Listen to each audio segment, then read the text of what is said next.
பார்த்தீங்கன்னா இப்போ ஆஃபீஸில் நம்ம வந்து ஆக்சுவலாக நம்ம நின்றுண்டு ஒன் லேக்ல ட்ரெயின் ட்ரீ ஆசனாஸ் பண்ணுறோம் இல்லையா, அதை மாதிரி வந்து பண்ணுறப்பெல்லாம் ஒரு காலில் வந்து கான்சன்ட்ரேஷனோட நம்ம பண்ணுறப்ப நம்மளுக்கு வந்து நல்ல ஒரு லோயர் போர்ஷன்ஸ்ல நல்ல ஸ்ட்ரென்தனிங் ஆகிறதுக்கு நம்மளுக்கு நிறைய வரும்.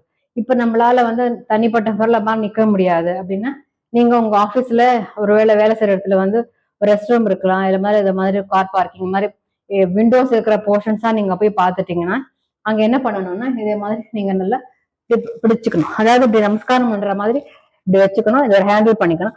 ஒரு காலை இப்படி ஸ்ட்ரெயிட்டா வச்சுக்கணும், ஒரு காலை மட்டும் பாடியை நகர்த்தக்கூடாது. காலை மட்டும் எவ்வளவு ரைஸ் பண்ண முடியுமோ அவ்வளவு ரைஸ் பண்ணுங்க. அதே மாதிரி இந்த காலையும் நல்லா ரைஸ் பண்ணலாம்.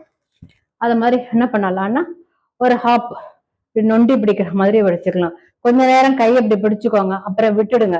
விட்டுட்டு நம்ம வந்து எவ்வளவு நேரம் நம்மளால நிக்க முடியுமோ அப்படின்னு பார்த்தோங்க. அப்புறம் அடுத்த காலையும் நம்ம வந்து மாத்தி செய்யலாம். அதே மாதிரி இந்த காலில் செய்ய முடிஞ்சது இந்த காலில் செய்யலாம். அப்படியே ஹாஃப் ஸ்குவாட் பண்ணலாம். அப்படியே இருந்துட்டு நல்லா பின்பக்கம் அப்படி பிடிச்சுக்கோங்க. நல்லா ஹாஃப் ஸ்குவாட் நல்லா ஹாஃப் ஸ்குவாட் பண்ணி அப்படி எழுந்திருக்கலாம். ஃப்ரண்ட் போர்ஷன்லயும் வந்து நம்ம நல்லா ஹாஃப் ஸ்குவாட் பண்ணி நல்லா எழுந்திருக்கலாம்.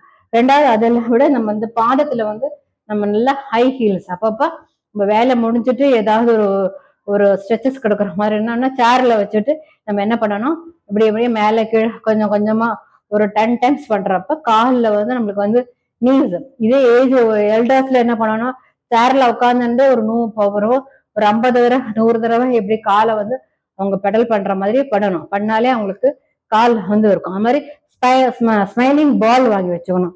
எப்பயுமே எல்டர்ஸ் வீட்டுல வந்து உங்களுக்கு வந்து ஸ்மைலிங் பால்ஸ் வந்து வீட்டுல இருக்கணும். அந்த பால்ஸ் வச்சு நல்லா ப்ரெஷர் பண்ணிட்டே இருக்கணும். எனக்கு டைம் கிடைக்கல எக்ஸசைஸ்னு சொல்லவே கூடாது.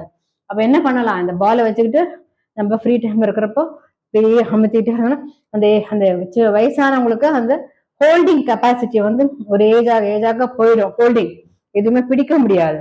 ஸோ அந்த பிடிக்கிற ஒரு கெப்பாசிட்டி வந்து என்ன ஆகும்னு கேட்டீங்கன்னா, நாள்பட அந்த பால்ஸ் வந்து நம்ம நல்லா பண்ணும்போது வரும். வெறும் கையில பண்ண மாட்டோம், அப்படியே பண்றப்ப அதெல்லாம் வரும். இதெல்லாம் வந்து சிம்பிள் எக்ஸசைஸ் நீங்க செஞ்சு கண்டிப்பா பயனடையணும். என்னோட சேனலுக்கு வந்து சப்ஸ்கிரைப் பண்ணி அப்டேஷனுக்கு நீங்க சப்ஸ்கிரைப் பண்ணி வச்சிருந்தா தான் உங்களுக்கு கிடைக்கும். தேங்க்யூ.